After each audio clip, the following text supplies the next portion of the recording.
In this lesson, we want to talk about Cramer's rule for a 2 by 2 linear system. All right, so up to this point in our course, we've learned kind of a variety of methods that can be used to solve linear systems with kind of these matrices that we've set up. But probably the best or the quickest method that we can use is known as kind of Cramer's rule, okay? So not in every scenario, but in most scenarios, this will be true. So what I want to do today is just show you Cramer's rule. I'll show you how easy and effective it is. And then at the end of the lesson, I'll show you where this comes from. A lot of students will kind of read how it's derived in their book and get a little bit lost because you use a lot of generic notation. So I'll take the time to show you where it comes from at the end of the lesson for those of you who want to see that. So I'm just going to start out today with a simple system. We have two variables and we have two equations, right? So we have this negative 6x plus y equals 19, this negative 3x minus 2y equals 7. So again, the very first thing you want to do is put the equations in standard form. Okay, so that's something that we've been doing for a while now. So the ax plus by equals c, and a, b, and c could just be any real number that you want them to be, okay? So after that, you're going to start out by making a kind of matrix. So the matrix is just going to contain the coefficients for the system.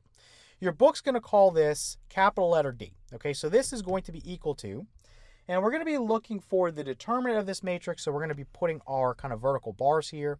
So I'm going to take my negative 6, which is the coefficient for x. This has an implied coefficient of 1. This has a coefficient of negative 3, and this has a coefficient of negative 2. Okay, so notice how everything is in order. So I have my negative 6 and my negative 3 on the left, right? Those are the coefficients for x. I have my 1 and my negative 2 on the right. Okay, those are my coefficients for y. So you've got to make sure that you set this up correctly, and that's why it's important to put this in standard form. All I need to do, let me just kind of drag this over here. We're going to say d, okay, and then sub x. And this is going to be a determinant, okay, of this matrix we're going to form. So again, I'm going to use my vertical bars. What you do is you think about the columns you've set up. So this is for the x's, right, the coefficients. And this is for the y's, right, the coefficients. So I'm going to replace, if this is an x, I'm going to replace the column with the x's, those coefficients, with these constants, okay? So I'm going to put a 19 here and a 7 here, okay? And then the y's, those coefficients stay the same. So a 1 and a negative 2. And if the first time you see that, you're like, how am I going to remember that? Just trust me, after you do this a few times, it's really, really quick and easy. Then, similarly, if I do this kind of d sub y, okay, it's going to be the determinant of this kind of matrix we're going to set up. It's the same thing. So the x's will now stay. So negative 6 and negative 3. So you're going to take the coefficients from that y variable, okay, so the 1 and the negative 2, replace it with the constants, so 19 and then 7, okay? So what we want to do at this point is kind of calculate these three. So let me copy these. I'm going to go to a fresh sheet, and then I'll give you the actual formula, which is really easy. So I'll paste this in, and let's just do this one at a time. So for my capital letter D, what's the determinant? What is D equal to? So to calculate D, which again is the determinant of this guy, D is going to be equal to, you're going to multiply down. So negative 6 times negative 2 is 12. Then you're going to subtract away. You can multiply up or you can go down. It doesn't matter. Negative 3 times 1 is negative 3. So we all know at this point that minus a negative 3 is plus a positive 3. So this is 12 plus 3, which is 15. Okay, so that's my value for D. Let me go back up. And I'm going to erase this now, and I'm just going to put that the value is 15, okay, because we're going to use that in a moment. Now let me calculate this d sub y and this d sub x. So let's go back. And I'm just going to erase this because I don't really need it anymore, okay? And I'm going to erase this. I don't need it anymore. So for this guy, let me just kind of drag this over here. My d sub x, again, I'm going to multiply down. 19 times negative 2 is negative 38. And then minus 7 times 1, if I go up, that's 7. So negative 38 minus 7 would be negative 45. Okay, so let me go back up. And my d sub x would be negative 45. Okay. And let me just kind of drag this over here so that everything's kind of in line. And now I need my d sub y. Okay, so let me go down here. We'll erase this. We don't need it anymore. My d sub y, again, I'm just going to multiply down. Negative 6 times 7 is negative 42.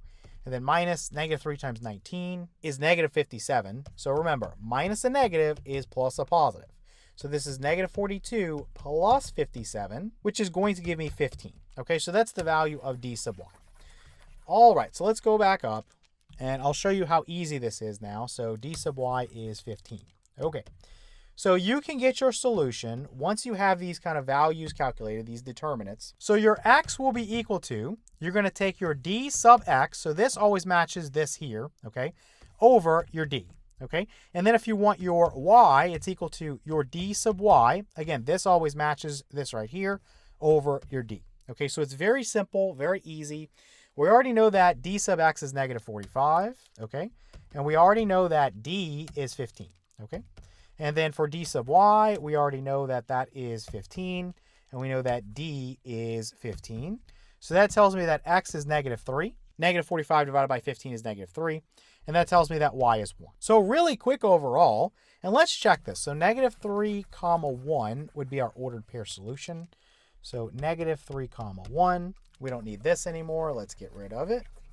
And let's plug in. So negative 6 times negative 3 would be 18. Then plus, we'd have 1 times 1, which is just 1. And this equals 19. Of course it does. That works. Then the next one we have negative 3 times negative 3, which is 9. Then minus, you have 2 times 1, which is just 2. This equals 7. And of course it does. So really, really easy to kind of calculate this, especially with a 2 by 2.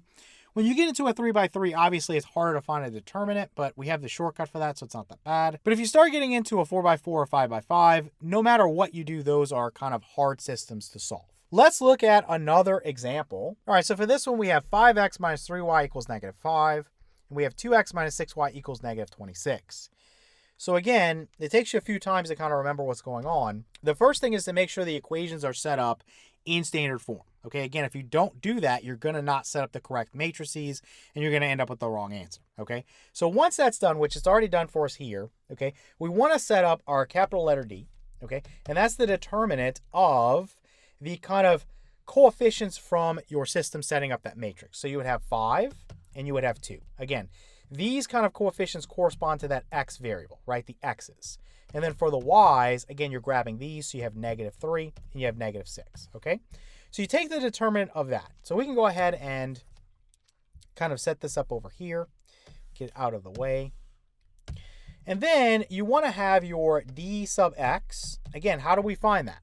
Well, we look at the column where the coefficients from the x variable came from. So that's the 5 and the 2. And we replace it with the constants in the system. So this guy and this guy, okay? So you're going to say that you have your negative 5 and your negative 26 there. And then this part stays the same. So the negative 3 and the negative 6, those don't change. And then for your d sub y, again, it's the same thought process. But now you're taking the column with the y coefficients, right? The negative 3 and the negative 6, you're replacing them with the constants. So the x part stays the same, the 5 and the 2, and then these get switched, so it's going to be a negative 5 and a negative 26, okay? And again, the first few times you do this, it is a little bit confusing. It takes a little while to kind of remember what's going on. But after you do it a few times, it becomes something you just commit to memory, okay? So let's copy these just as we did before, and let's go to another sheet. And I'm just going to paste these in. We'll calculate the values real quick, and then we'll use them to get our solution. So for this one, for capital letter D, this is equal to what? 5 times negative 6 is negative 30. And then minus, you have negative 3 times 2, which is negative 6. Minus the negative 6 is plus 6. So this would be negative 24. Okay, negative 24.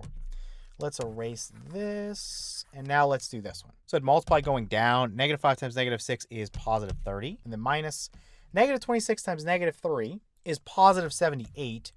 30 minus 78 is negative 48. So this is negative 48. So let's erase this and just say this is negative 48. And let's erase this. So now 5 times negative 26 is negative 130. And then minus, if we go up, 2 times negative 5 is negative 10. Again, minus the negative 10 would be plus 10. So this would be negative 120. Okay, so negative 120. So let me drag this over here. And let me kind of drag this down, and we'll just copy these, and we'll bring them to the next sheet. Okay, so we don't need any of these things anymore. We'll just erase all of it. Again, once you've calculated your determinants, you've set everything up and calculated it, you don't need that stuff anymore. We just need the values from them, because again, if I want the solution for x, it's what? It's d sub x. It's always this guy matches this notation here. So d sub x over your d, okay? This guy's always in the denominator. Okay, and then for y, it's what? It's d sub y over d. Okay, so again, you do this a few times, it becomes very easy. D sub x is negative 48. And D, okay, is going to be negative 24. Obviously, that's positive 2. And then D sub y is negative 120. And then D is negative 24. And that's going to give us positive 5, okay? So the solution here is 2 comma 5. So let's erase this now, and we'll check it real quick. It's always good to check things when you're first starting out because, again, you might make some silly mistake, and then you turn in your test and you got it wrong, and it's something you could prevent, right, just by checking. So 5 times 2 is 10, and then minus 3 times 5 is 15. Does this equal negative 5? Yes, it does. 2 times 2 is 4. Then minus 6 times 5 is 30. Is this equal to negative 26? Yes, it is. Okay, so 2 comma 5 is the correct kind of ordered pair solution. Again, x is 2, y is 5. All right, let's look at one more of these, and then I want to talk to you about what happens for like a special case scenario. What if you have no solution or an infinite number of solutions? What do you do there? And then I'll go through the process of kind of deriving the formula for you. Okay, so what we have here is x plus 2y equals 7 and negative 2x minus 7y equals negative 35.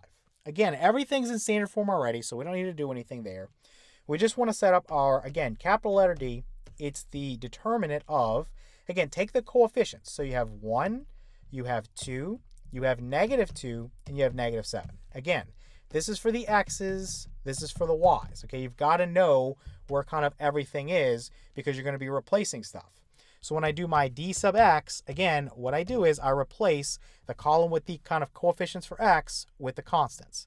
So 7 and then negative 35. Okay, I just grab that from there. And then I'm going to keep my y kind of coefficients the same. So my 2 and my negative 7, there's no change there. Okay, and then for d sub y, it's the same thought process.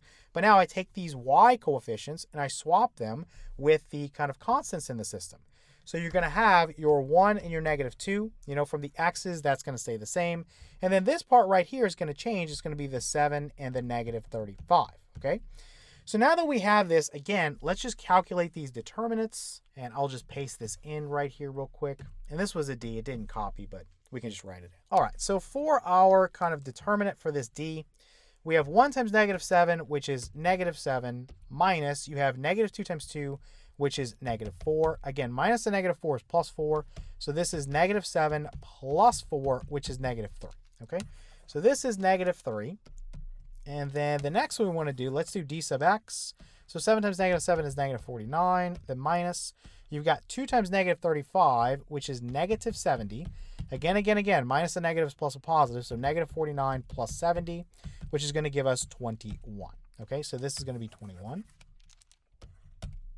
Okay, and then let's find d sub y. So d sub y, we're going to go 1 times negative 35, which is negative 35, minus, you have negative 2 times 7, which is negative 14, right? Minus the negative is plus positive. So you have negative 35 plus 14, which equals negative 21.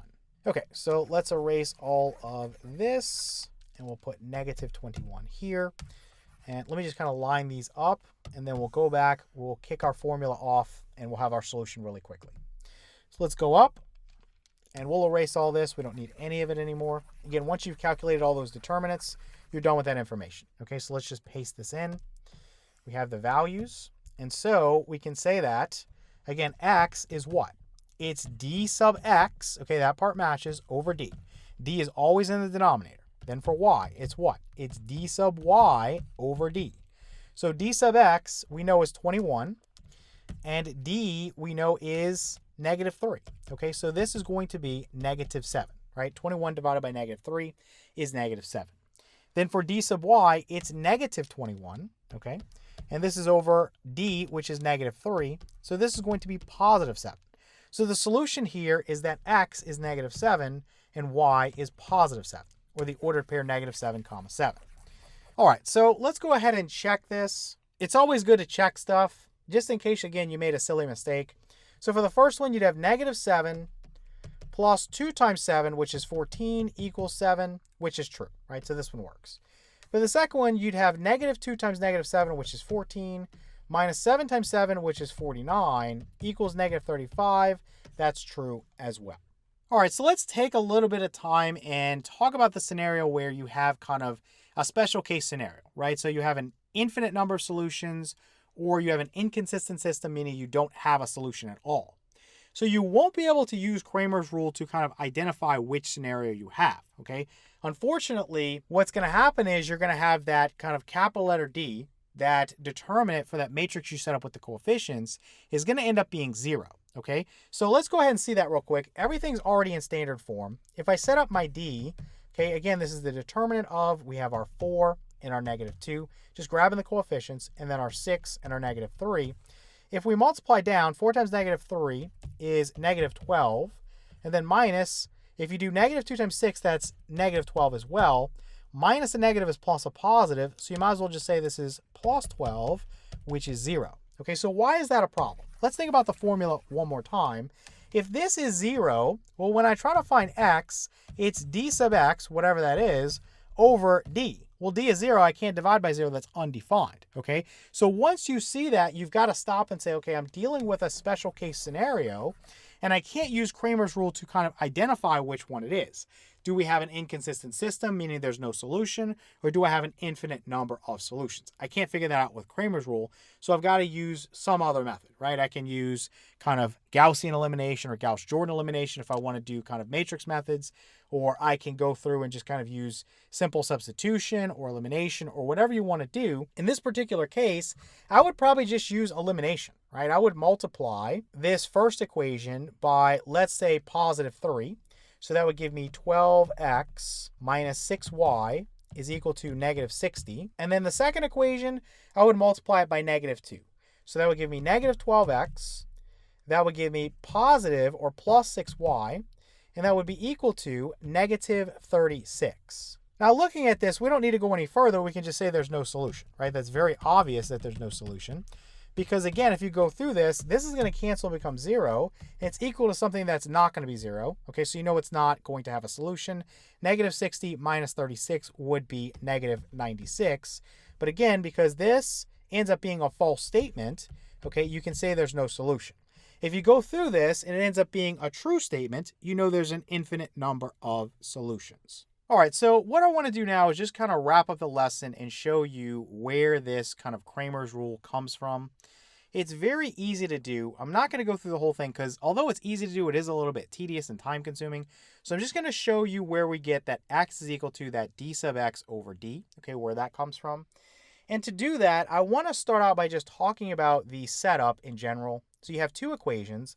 Let's just label this top one as equation 1 and this bottom one as equation 2. You'll notice that this system just contains x and y, and each equation is already written in standard form for us, okay? Now, the coefficients look a little bit weird. You have a sub 1 and a sub 2 as the coefficients for x. What we're doing here is we're saying, hey, this is just something generic. We don't have numbers involved, so we're using a as a stand-in. And to kind of tell the difference between this coefficient here in the first equation and this coefficient here in the second equation, we have the a sub 1 and the a sub 2. Okay, so that's what that notation is for. Similarly, you have the b sub 1 and b sub 2 as the coefficients for y. And then c sub 1 and c sub 2, those are your constants. Okay, so let's start out, before we even get into anything, let's just write what we know, and we'll compare it to how we could get a general solution.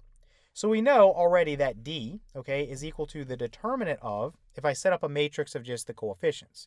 So in this case, everything's already in standard form, so I'd want my a sub 1, my b sub 1, my a sub 2, and my b sub 2. Okay, so that's my capital letter D. That's this matrix here. And again, I'm taking the determinant of that. And if you wanted to make this super clear for you, remember, this leftmost column corresponds to the kind of coefficients for the x variables. So that's why I'm putting x's. And then this is going to be for the y's. These are the coefficients for the y variable. And so you want to make sure you know what's going on with that, because when you do your d sub x, remember what you want to do, since this is sub x, I take this column that has the coefficients for the x's and I replace it with the constants. So what I want here is c sub 1 and c sub 2. And then this part would stay the same. So b sub 1 and b sub 2. And then similarly, if we do d sub y, then what? I'm going to replace the column with the coefficients for y with the constants. So c sub 1 and c sub 2 goes there. And then on the left, it's the same as over here. So a sub 1 and a sub 2. So generally speaking, if you are setting these things up, Again, if you have d sub x, you just take d and you take the column with this guy in it, so the coefficients for that variable, and you replace it with the constants, okay? And so the same thing for d sub y, I take the column with the coefficients for that kind of variable. In this case, again, it's y. So I take that and I replace it with the constants. So very easy to remember once you do this a few times. Let me copy this real fast. I'm going to bring it to another sheet. And let me put this over here. I'm just going to paste this in. And really quickly, I'm just going to drag this over here. And generically, we want to say that this is equal to what? This is a sub 1 times b sub 2. Again, I'm just multiplying down. And then minus, if I multiply up, I'll do a sub 2 times my b sub 1, okay? And this is equal to what? It's equal to c sub 1 times b sub 2. And then minus, you're going to do c sub 2 times b sub 1. And then lastly, this one's equal to a sub 1 times c sub 2. And then minus, you're going to have your a sub 2 times your c sub 1. So this is our value for d, this is our value for d sub x, and this is our value for d sub y. Okay, so we have that. Let me go to another sheet. So I just want to write really quickly that x is equal to d sub x over d, and y is equal to d sub y over d. Now I'm not going to show the y one, I'm just going to do the x one, okay? But you can do the y one on your own, so you can kind of continue this process. So if we go back, and I'm just going to copy this real fast. And trust me, once we get to the other part, this is going to go really quickly. So let me paste this in. So this is d in each case. So let me put equals here. And let me put equals here. Let me kind of paste this in. And all I'm doing is I'm just pasting in a value for d. We already figured that out, that it was a sub 1 times b sub 2 minus a sub 2 times b sub 1. Okay? Then for d sub x, I can grab that from here. Let me copy that. And I will paste that in. And just get rid of that extra equal sign. That's not necessary. And then let's go back up and we'll grab this d sub y. Okay, copy that. And we'll come back down and paste this in. Okay, so now we're going to come back to this in a moment. I'm going to again show you how you can get this result. So let's go up. Let's say I wanted to solve this using elimination. And what I'm going to do is I'm going to eliminate the variable y. Again, you could use a similar thought process to eliminate x and kind of go through the other scenario. I'm only going to do one, okay? So what I'm going to do is I'm going to first start out by multiplying equation 1 by b sub 2. So that would be a sub 1 times b sub 2, then times my x, then plus I would have b sub 1 times b sub 2, then times my y, and this equals c sub 1 times b sub 2. So all I did was I multiplied equation 1 by b sub 2. So every term has a factor of b sub 2, okay? So now what I'd want to do, again, if I'm trying to eliminate the y variable, I want this to be the opposite of this. So negative b sub 1 times b sub 2 times y. So how could I accomplish that? Well, I would multiply equation 2 by negative b sub 1. So this one right here would be negative a sub 2 times b sub 1 times x, okay? So again, I'm just multiplying by negative b sub 1. That's what I did there. This is already done, so you can skip that. And then it's equal to, it's going to be negative c sub 2 times the b sub 1, okay? So now, if I use my elimination process, we know on the left sides, if I add those together, this is going to be gone, okay? So all I'm going to have, let me kind of scroll down so we have enough room. On the left, I have my a sub 1 times b sub 2 times x, then minus my a sub 2 times my b sub 1 times x, and this equals, you're going to have your c sub 1 times b sub 2 minus your c sub 2 times b sub 1, okay? Now at this point, it probably looks like a lot of nonsense, but I want you to realize that you can solve for x. You have x here and you have x here. So to solve for x, we want to factor that out, okay? So if I factor that out, inside the parentheses, I'd have what's left. So I'd have that, so a sub 1 times b sub 2, then minus my a sub 2 times b sub 1, okay, that guy right there. And then let's just close the parentheses and say this is equal to c sub 1 times b sub 2 minus c sub 2 times b sub 1, okay? So how can we solve for x? Well, all I'm going to do is I'm just going to divide both sides of the equation by what's multiplying x. And in this case, it's this a sub 1 times b sub 2 minus a sub 2 times b sub 1. Okay, I'm going to do that on both sides. So a sub 1 times b sub 2 minus your a sub 2 times b sub 1. Okay, so notice that this would cancel with this. It's just a complicated form of 1. And I'm left with a solution to say that it's x is equal to your c sub 1 times b sub 2 minus your c sub 2 times b sub 1 over your a sub 1 times b sub 2 minus your a sub 2 times b sub 1. Okay, so let's copy this real quick and let's go back to this page here. And let me paste this in right down here. So I want you to notice something. And what you're going to notice is that this formula right here for x and this is the same. Okay, so you have c sub 1 times b sub 2, c sub 1 times b sub 2, minus c sub 2 times b sub 1, minus c sub 2 times b sub 1. Then down here it's the same as well. It's the exact same thing.